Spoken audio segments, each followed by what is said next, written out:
Herbergun, fyrsti leikur, smá skellur? Nei, engin skellur. Við erum bara búin að setja okkur ákveðið markmið fyrir veturinn og við ætlum að fara eftir þeim. Þetta eru náttúrulega þessi 4-5 lið þarna sem að, eiga náttúrulega að vera miklu betur en við, sem bara eðlilegt. Og við erum ekkert súrar við, það er jafntefli 11-11 í seinni hálfleik.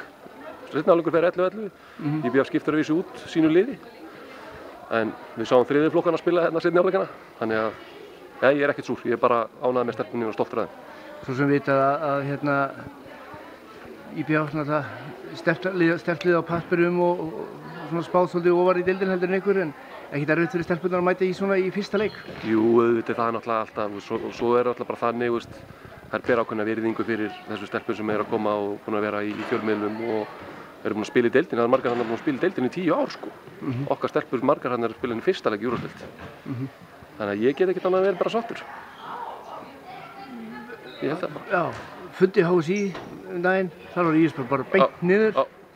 Þú ert ekkert að hugsa það? Nei, við byggumst alveg við því. Við erum bara búin að setja okkar markmið og við erum að byggja upp á að fara að byggja upp flott lið í Austurbergi, kvennalið, hefur ekki verið í mörg ár. Það tekur tíma, við erum eftir að fá skelli, við erum líka eftir að vinna fullt af leikjum í vetur. Og það er bara okkar gól, sko.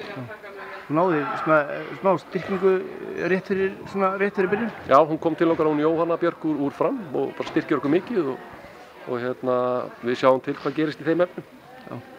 En